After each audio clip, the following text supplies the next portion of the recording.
Some people say family is everything. That no matter what happens, blood will always protect you.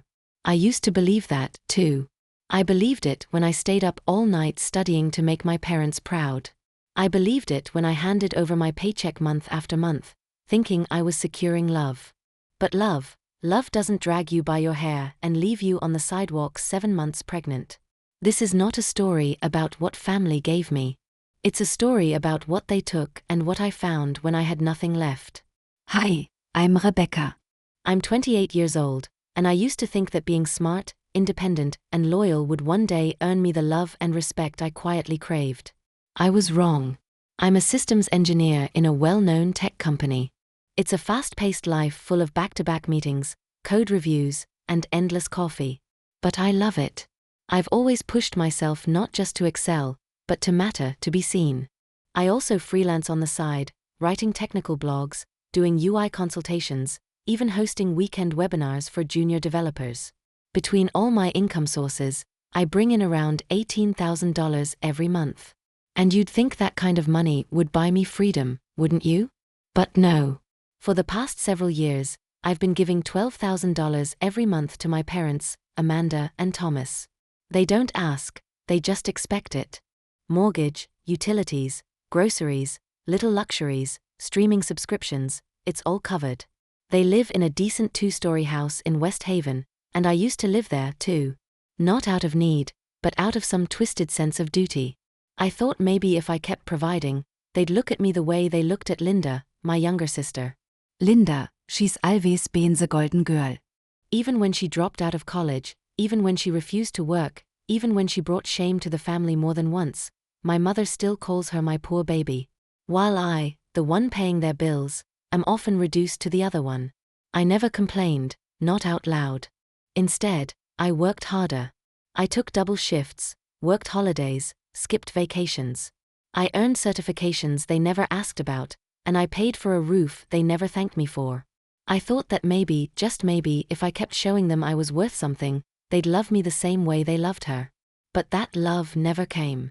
And then one day, during a project kickoff call that was already 2 hours behind schedule, I met someone who looked at me like I was more than enough. Jackson. He was the new project manager brought in from another division.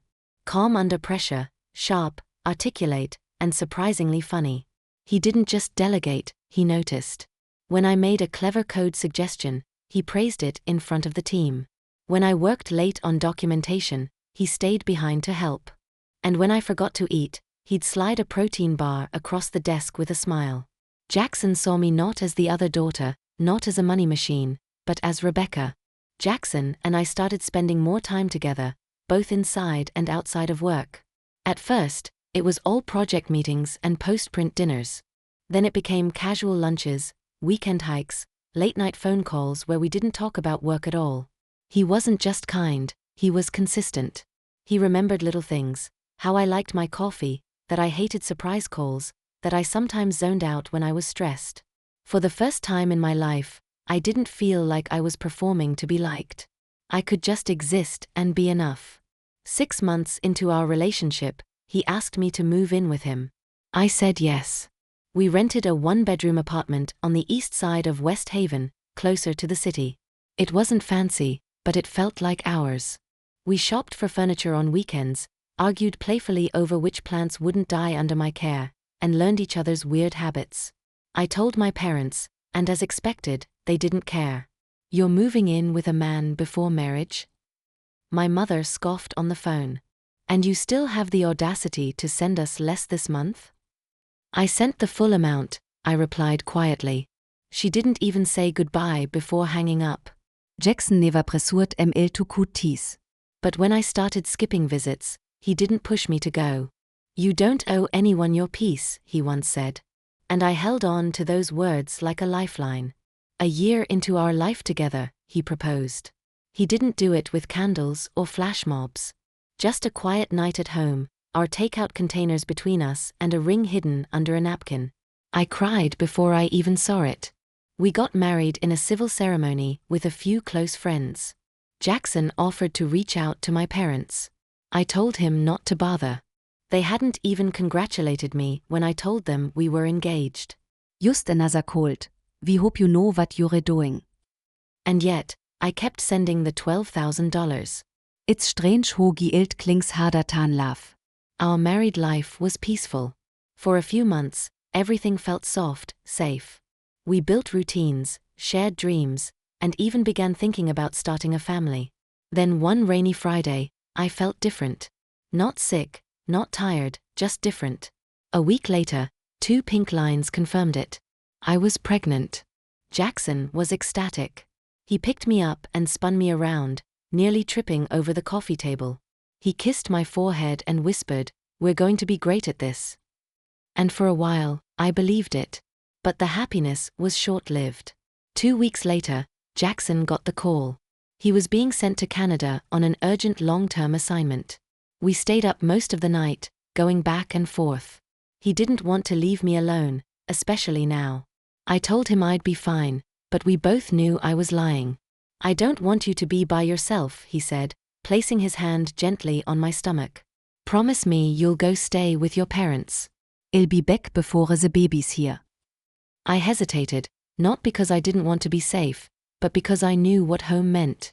Still, I agreed. For the baby, I moved out of our apartment a few days before Jackson's flight. Packing felt heavier than usual, not just because of the boxes, but because of everything I was dragging back with me.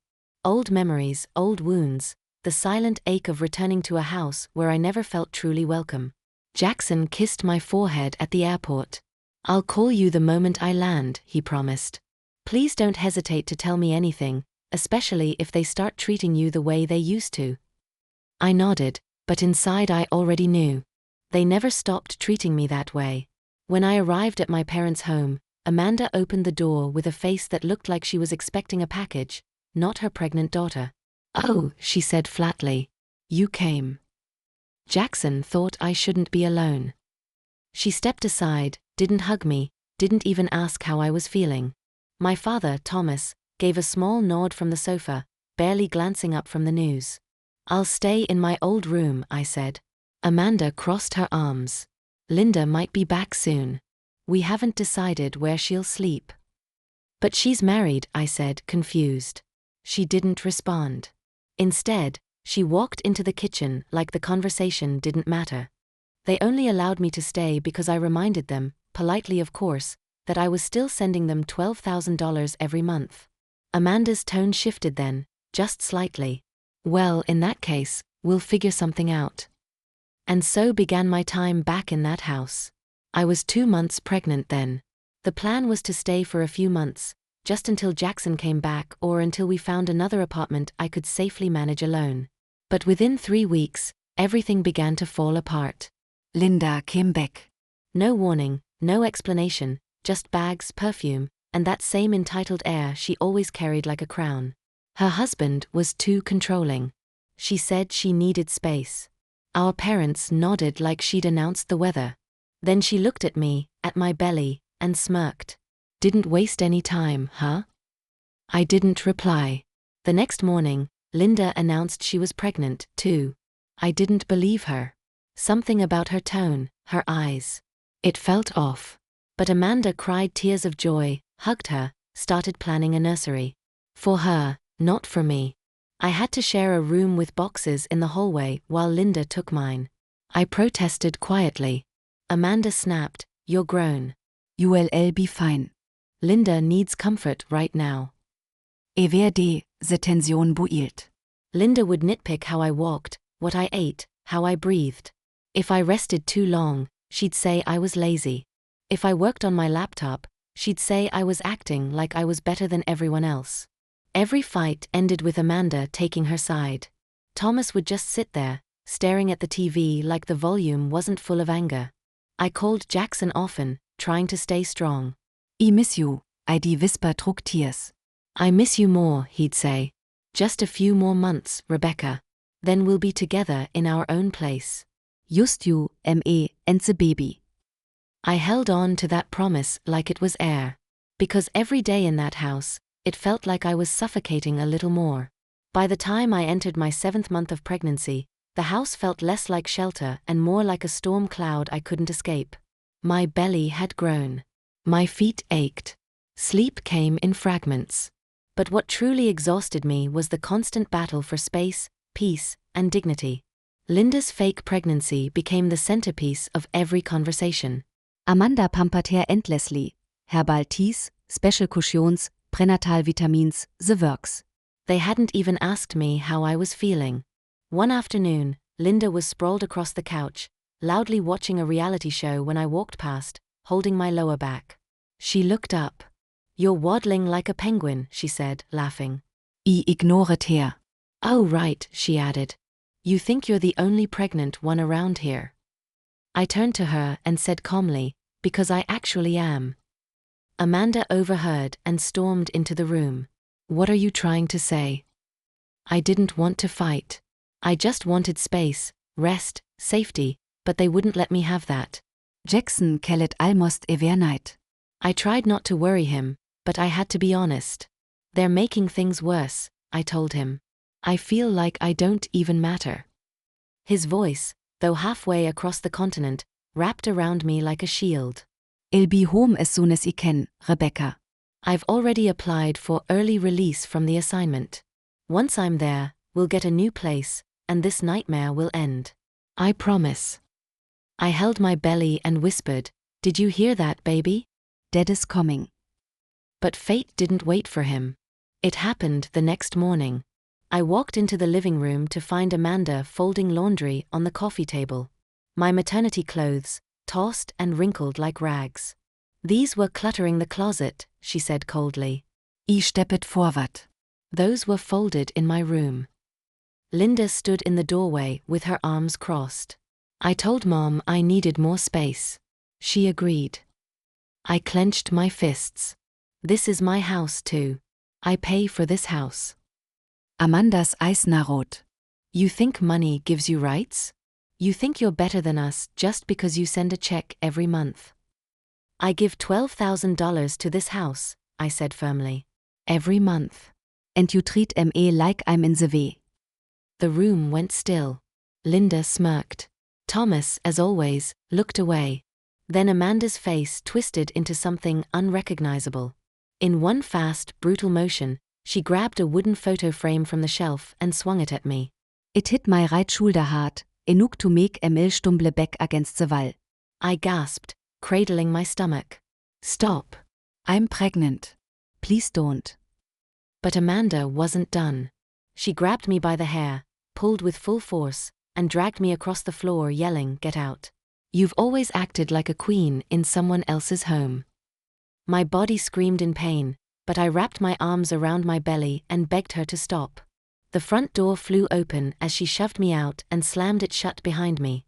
I collapsed on the porch, gasping for air, hair tangled, shoulder throbbing, and my hands instinctively protecting the one thing that still mattered, my baby.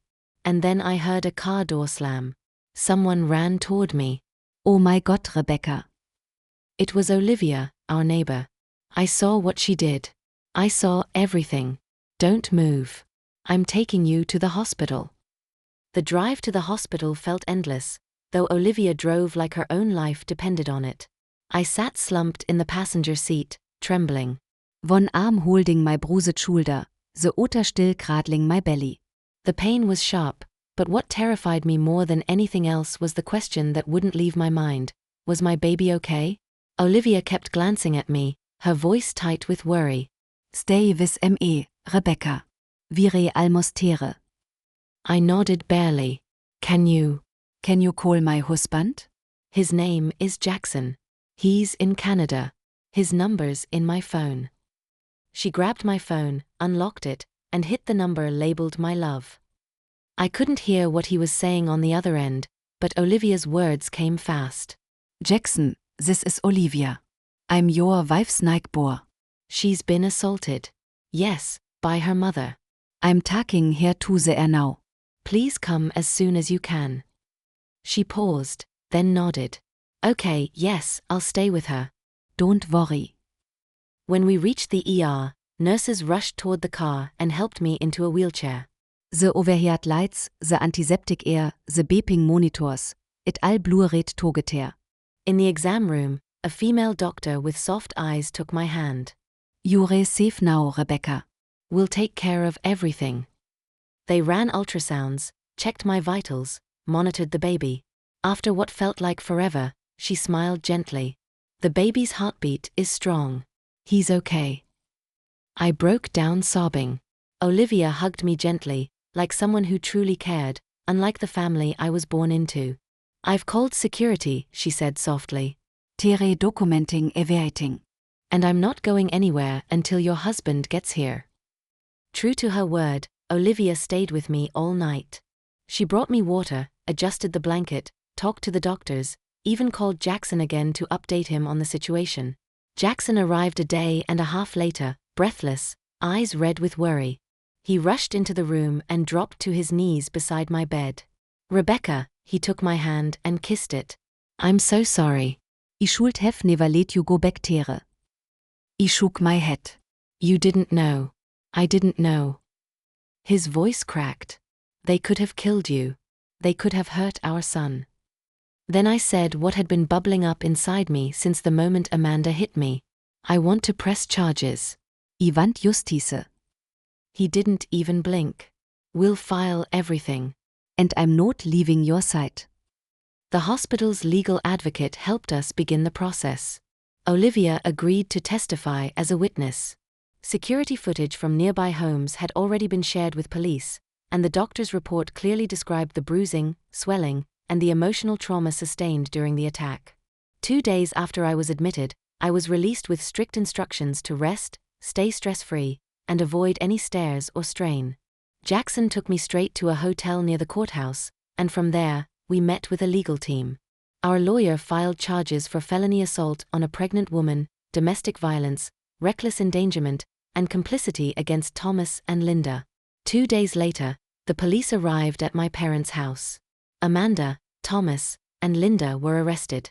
Linda screamed. Amanda looked smug at first, until she realized we weren't bluffing. That this time, I wasn't crying and walking away, that I was fighting back. The court hearing was scheduled quickly, partially because of the severity of the assault and partially due to the overwhelming evidence stacked against them. When we entered the courtroom, I was 8.5 months pregnant. My belly was heavy, but I walked tall, Jackson by my side and Olivia behind me, calm and steady like a guardian angel. Amanda, Thomas, and Linda were led in by officers. Amanda's jaw clenched like stone. Linda avoided my gaze. Thomas looked down, perhaps realizing too late that his silence was a betrayal all on its own. The judge didn't need much convincing. Olivia's eyewitness testimony was clear. The medical report left no doubts. The security footage captured me being dragged out of the house by my hair, and my own voice, shaking but firm on the stand, sealed their fate. I looked right at Amanda when I spoke. I spent years giving you my money, my time, my loyalty, and all I ever wanted was to be treated like a daughter. You couldn't even do that when I was carrying your grandchild. A quiet silence settled across the room. The judge's words felt like a closing chapter in my soul. The verdict: Amanda, 5 years in state prison for felony assault and domestic violence against a pregnant woman. Linda, 2 years for false testimony and complicity. Thomas, 18 months for failure to intervene and enabling abuse, plus a financial penalty. As they were led away, Amanda screamed. Linda cried. Thomas said nothing. I didn't feel triumph. I felt release. Less than 2 weeks later, my body began to contract. Early one December morning, Jackson rushed me to the hospital, this time with joy, not panic. The same nurses from last time welcomed me with smiles and encouragement. The pain was sharp, but it came with hope, not fear. At 2:12 p.m. on a snowy Wednesday, I gave birth to a beautiful, healthy baby boy. We named him Leo. Jackson held him first, then gently placed him on my chest. "He looks like you," he whispered.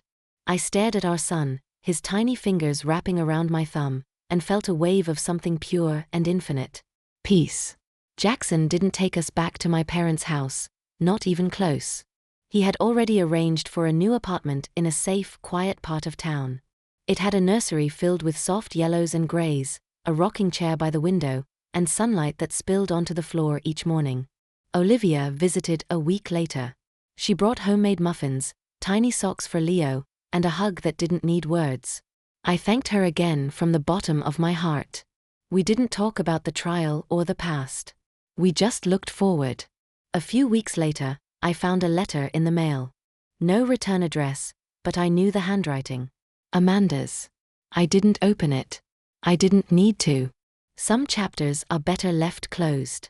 Instead, I sat by the window, Leo asleep in my arms, and began writing him a letter of my own. Dear Leo, you saved me before you were even born. You gave me strength when I had none left. I promise you this, I will love you in every way I was not. Your life will never be about paying for anyone else's approval. You are enough. You always will be. I folded the letter, kissed his forehead, and watched as the wind gently nudged the curtain beside me. Outside, the spring breeze stirred petals across the sidewalk. Inside, I finally felt home. A full year had passed since that winter evening when I held Leo for the first time. Time had softened some memories, blurred others, but one thing had remained vivid: the sound of silence from the people who once called themselves my family. Amanda, Thomas, and Linda had been in prison for months now. From time to time, letters arrived in the mail, mostly from Amanda. They always came without return addresses, and I never opened them. I didn't need apologies written by someone who only felt sorry when the consequences finally arrived. Jackson would sometimes hold one up and ask, "Want me to burn this one?" I'd smile softly. No, just put it in the drawer with the others. But not everything from the past stayed unwelcome. Olivia had become more than a neighbor. She was now like family. She visited often, brought over homemade soup, helped hold Leo when I needed to take client calls. She even offered to babysit when Jackson and I went out for our first proper date night in over a year. And then came Leo's first birthday. We didn't throw a big party, just a small celebration at home with a white and blue cake, a candle shaped like the number 1, and the three of us laughing in the soft afternoon light. After Leo drifted off to sleep, I sat by the window with my journal and began writing. It wasn't a social media post. It wasn't for Jackson. It was for myself. Dear me, you survived what others didn't even see coming. You were rejected by the ones who should have protected you. You found strength in your child. You built a home from ashes. And you learned that blood doesn't make you family. Love does. Be proud, Rebecca. You broke the cycle. As I closed the journal, Jackson came and stood behind me, placing his hands on my shoulders. I still can't believe how far we come. I can, I said without hesitation. We looked at Leo sleeping peacefully in his crib, a soft mobile turning slowly above his head. Outside, the Westhaven skyline sparkled in the dusk. Inside, the past had no place, only hope and a future I now controlled.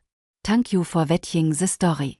If it touched your heart or made you think, don't forget to give it a like. We'd love to hear your thoughts, so leave a comment and tell us how you felt. And if you enjoy stories like this, make sure to subscribe to the channel for more powerful content every week. Your support means the world. Until next time, stay strong, stay kind, and stay true to yourself.